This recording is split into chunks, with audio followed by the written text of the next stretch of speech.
Hi everyone, today I want to talk about a change that is maybe a little bit overlooked, but something that I find quite interesting and quite intriguing for the future. And that is about the item reworks. So from the campfire chat, we've learned that there will be normal items and ancestral items. No sacreds, nothing in between. And those ancestral items are going to be kind of rare drops. They will be a bit like ancient items from Diablo 3 in the sense that they have higher stats, higher item power, and they always come with one greater affix. Here's an example of that. So you see this here. Usually items will only go to 750 item power. Those will be 800. Then you have the ancestral, you have the star, you have the beam, and then you have the one greater affix. And this is guaranteed at least one GA. It can be more, of course. That can only appear on ancestrals. So that's kind of cool. And I think that this is something that actually has a very different outcome than most people might imagine, which is for mythic items. This is actually pretty strong. What I've been trying to do lately on season 5, when I was just kind of done gearing up my characters, I had multiple builds fully maxed out, I had my Shaco, like 2 or 3 copies of them, I had my Doombringer, I had materials, everything I wanted, and I didn't really have much to do, so I started blasting those tormented boss rotations. And I was hoping maybe I can get a greater affix Tyraels, I can get a greater affix Shaco with the cooldown. Some people get really lucky with that, and I was never that lucky, unfortunately. I got a greater affix Shaco, but that was unfortunately maximum resource. But on the live server right now, we don't have a guaranteed greater affix on our ancestral pieces. Everything you find is ancestral in World Tier 4, including those mythic items.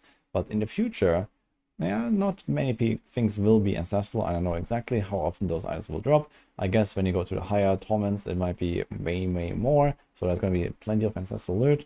But mythic items are always the maximum item power, and they will always be ancestral. And this means they will always come with one greater affix, at least. And I think that's actually insanely good news, because in some of those mythic items, you have some pretty crazy stats that you really want to get with a greater affix. And I found this to be a very unreasonable goal to have unless you really blast a lot. I did a bit of math on this actually like a few days ago before this stuff came around and stuff like that, just kind of for the sake of it. And I calculated that if you invest somewhere in the range of like 100 to 200 hours or so really efficiently grinding boss materials, then doing boss rotas, then farming the gold, and then going to the alchemist and using your 100 salvaged sparks and then craft Shacos only, you might have a reasonable chance to get the greater affix of your dreams on that Shaco, which is effectively cooldown reduction, for example. But of course, this is pretty unrealistic, and we're talking about a very high-end calculation here for blasters. So most people will probably be way less efficient with that, and they will never have hopes of getting maybe even a Shaco at all.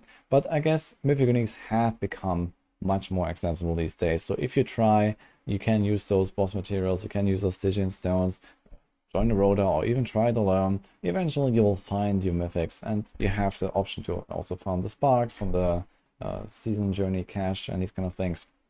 So achieving at least a mythic item is quite realistic for most people these days, I think, if you play the game at least to the end game and then a little bit beyond that. So for now, it is actually extremely hard to get something like a greater affix Shaco, and in some cases that actually really matters. If you look at, for example, Lightning Spear Sork in season 5, it just scales so incredibly well with cooldown reduction, and especially cooldown reduction being a stat that has this exponential scaling. The more you have it on one item, the more each percent becomes worth it. Well, having a greater affix or not is basically the equivalent of having like 2 or maybe 3 items that have like a regular cooldown roll. Just this one little star here. So this is how strong that is, and there are other cases of similar value stats. Let's say Tyraels Might, that has like this maximum res here on all elements, for example. Getting that to the cap is extremely valuable, again because you have like a reduction effect, and the closer you get to having none left, basically like no cooldown left or no damage taken left in the case of the maximum res, the more important it is to have each percent extra. So it just has like some pretty crazy scaling on some of these pieces. And in the future, with those changes here with the ancestral items, every mythic item they get should have at least one GA. So where previously, you know, this would maybe be like a, I don't know, 1 in 10, maybe less. I'm not sure exactly what is actually the chance to get a greater affix, but it's probably around that number.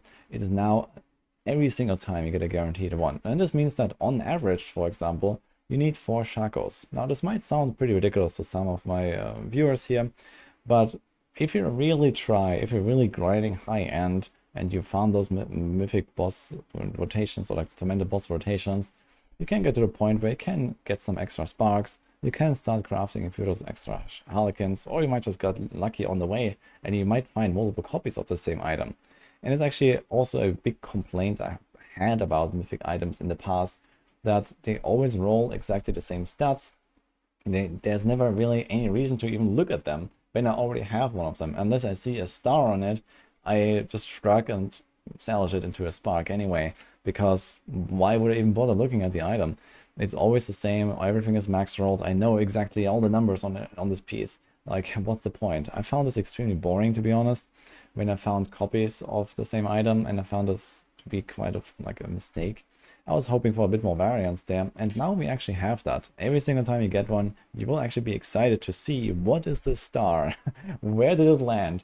And I really like that idea as well. Now, of course, some people might also really go ham on the grind and actually get their 10 shakos, 15 shakos or something like that, and you just get unlucky every single time. I mean, that can happen. It's a 1 in 4 chance after all. And this also means you have a 3 out of 4 chance to fail that roll or just hit something you don't want to hit at least. So that may happen, of course. You know, the average, you know, just with like a large population of players, there will be people that will be that unlucky and just get 10 shakos and never get the cooldown there. But there's other cases where, for example, on Enquiries Smite, it doesn't really matter if you hit the greater affix on the damage reduction or on the maximum res. Both of these are exactly the stats you want to masterwork up or get a greater affix on anyway. So there's like actually a 1 in 2 very good chances in that case to get something really nice. And even if you hit a movement speed, it's not the end of the world.